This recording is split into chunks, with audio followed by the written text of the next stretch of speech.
Welcome friends, I am tutor Tarun and आज हम discuss करेंगे कूलम्स लॉ। जैसा कि हमने पिछली वीडियो में कहा था, पिछली वीडियो में मैंने आपको इलेक्ट्रोस्टैटिक्स का बेसिक इंट्रोडक्शन दिया था। तो आज हम इस वीडियो में कूलम्स लॉ के बारे में पढ़ेंगे। अगर आपको इलेक्ट्रोस्टैटिक्स की वो वीडियो देखनी है तो आप मेरे चैनल पे जाकर वो वीडियो देख सकते हैं। So let's start. So friends, what is Coulomb's law? Basically अगर हम डेफिनेशन देखें इसकी, it states that two point charges attracts और repels each other with a force which is directly proportional to the product of the magnitude of the charges and inversely proportional to the square of the distance between them. ये friends हम आपको explain करेंगे एक example के साथ, हम एक diagram के साथ इसको एक्सप्लेन करेंगे। जस्ट सपोज कि आपके पास दो पॉइंट चार्जेस हैं। एक ये चार्ज है आपके पास Q1, एक चार्ज है आपके पास Q2। फ्रेंड्स मैं आपको ये बता दूं कि पॉइंट चार्जेस क्या होते हैं। हम इलेक्ट्रोस्टैटिक्स में हमेशा पॉइंट चार्जेस लेते हैं। पॉइंट चार्जेस क्या होते हैं? ये एक ऐसे चार्जेस होते हैं जो कि एक जगह फिक्स होते हैं। हम फिजिक्स में एक्सप्रेशंस को ड्राइव करने के लिए हम पॉइंट चार्जेस का इस्तेमाल करते हैं। बिकॉज बाकी चार्जेस में क्या होता है, नेगेटिव पॉजिटिव चार्ज से वो अट्रैक्ट होते हैं, रिपेल होते हैं। तो हम एक एग्जाम्पल लेते हैं, एक एक्सप्रेशन को रिसोल्व करने के लिए हम एक स्टैंडर्ड लेते हैं कि एक पॉइंट चार्ज लेना है हमें, जो कि एक दूसरे को रिपेल करेंगे, मतलब सेम चार्जेस हैं। सो एक Q1 चार्ज है, एक Q2 चार्जेस हैं। तो जस्ट सपोज एक हम लाइन बना देते हैं यहां पर। सो लेट सपोज ये Q1 चार्ज जो है इस तरफ को फोर्स एक्सर्ट कर रहा है, that is F1, that is what F1। And जो दूसरा चार्ज है हमारे पास, the other one, that is ये हमारे पास F2। यार गलत हो गया। और जो R है इनके बीच का डिफरेंस है, distance sorry, that Q1 and Q2 के बीच का जो डिस्टेंस है।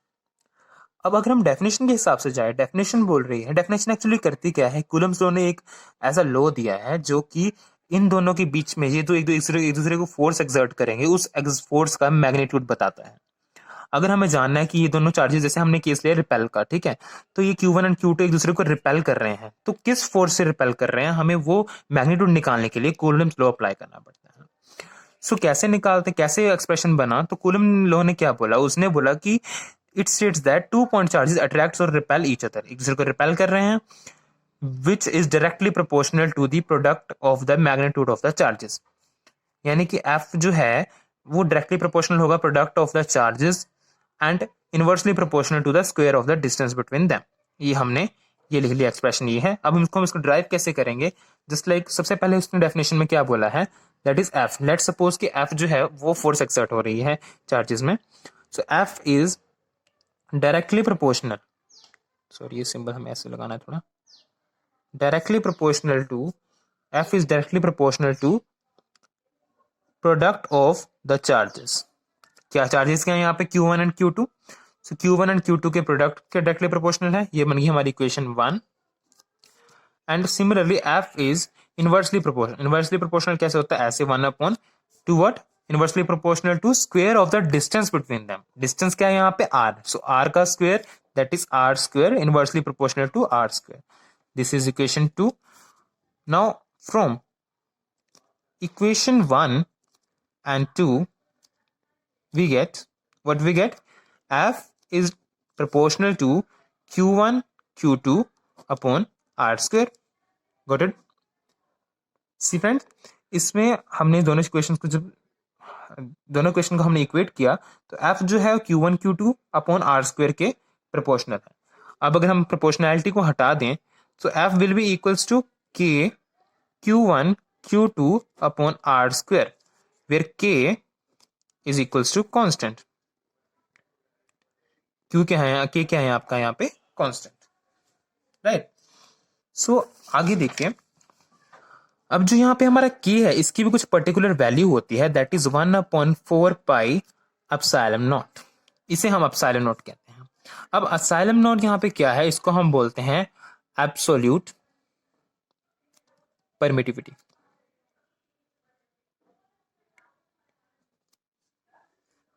इसे हम बोलते हैं एब्सोल्यूट परमिटिविटी।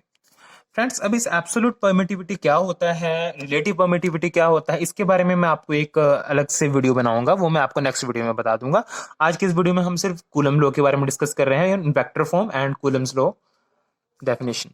सो अभी हम सिंपल कूलम लॉ कर रहे हैं, बाद में हम वेक्टर फॉर्म भी करेंगे। So we were discussing that k is equal to 1/4 pi epsilon naught. इस k को अगर हम इस इक्वेशन में पुट कर दें, देन आपका इक्वेशन क्या बनेगा, न्यू इक्वेशन आपकी बन जाएगी f is equals to 1/4 pi epsilon not q1 into q1 q2 upon r square. So ये जो है आपका कूलम लॉ है। कूलम ने ये इक्वेशन दी थी किसी भी चार्जेस के बीच में, 2 पॉइंट चार्जेस के बीच की फोर्स को फाइंड आउट करने के लिए, फोर्स का मैग्नीट्यूड फाइंड आउट करने के लिए। अब हम करेंगे Coulomb's law in vector form. Now friends, अब हम करेंगे coulomb law in vector form. उसके लिए फ्रेंड मैंने क्या किया, मैंने Q1 एंड Q2 दो चार्जेस ले लिए। देन Q1 Q2 जो है चार्जेस हैं, दो एक दूसरे पर फोर्स एक्सर्ट कर रहे हैं। लेट Q1 जो है Q2 पे फोर्स एक्सर्ट कर रहा है, यानी कि दूसरे को रिपेल कर रहे हैं, तो दूसरे पे फोर्स एक्सर्ट करेंगे तभी वो रिपेल करेंगे एक दूसरे को।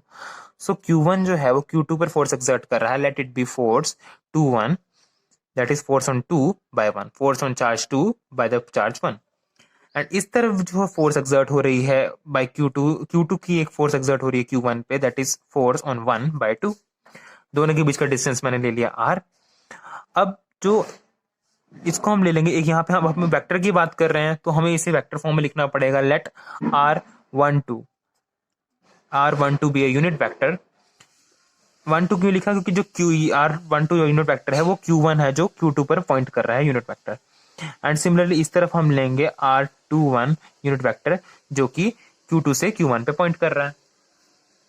अब coulomb law in vector form क्या कहता है, that magnitude of force 1 on 2 should be equals to magnitude of force 2/1।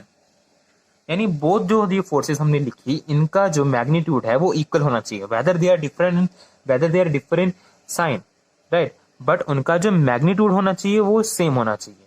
सो उसके लिए कूलम ने लॉ दिया ये। अब उस कूलम की जो वेक्टर, उस कूलम लॉ की जो वेक्टर फॉर्म हम कैसे लिखेंगे, F12 would be equals to 1/4 pi epsilon not Q1 Q2 upon R square. ये हम पढ़ चुके हैं कूलम लॉ में।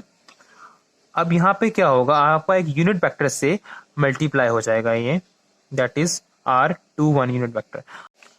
अब आप फ्रेंड्स ये सोच रहे होंगे कि हमने यहाँ पे R21 क्यों लिया इंस्टेड ऑफ 12, राइट।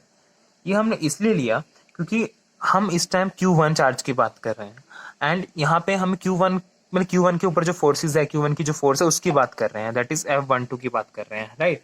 सो जो Q1 के ऊपर फोर्स, तो ये यूनिट चार्ज भी पॉइंट कर रहा है Q2 से Q1 पे, राइट, इसलिए हमें ये वाला लेना पड़ेगा। सो इसको हमने मल्टीप्लाई कर दिया यूनिट वेक्टर R21 से, late it B equation number 1। ये आपकी आ गई इक्वेशन 1।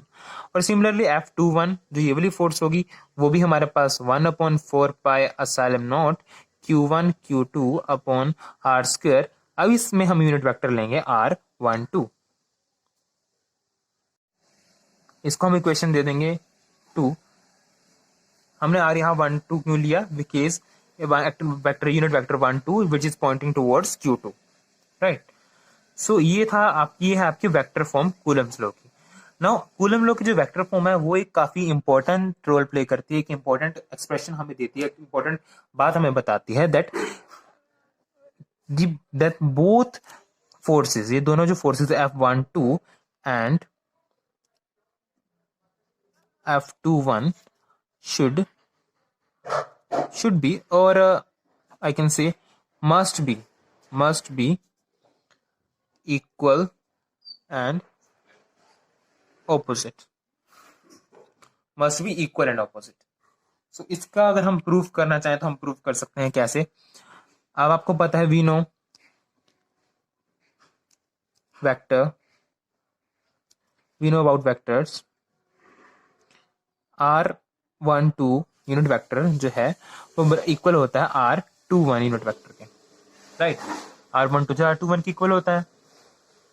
तो अगर हम यहाँ पे R12 की वैल्यू यहाँ पर प्लेस कर दे, R21 लिख दें, that is F21 should be equal to 1/4 pi epsilon not Q1 Q2 upon R square, यहाँ पे 1 2 की जगह अगर हम ये करते हैं, सर यहाँ माइनस आता है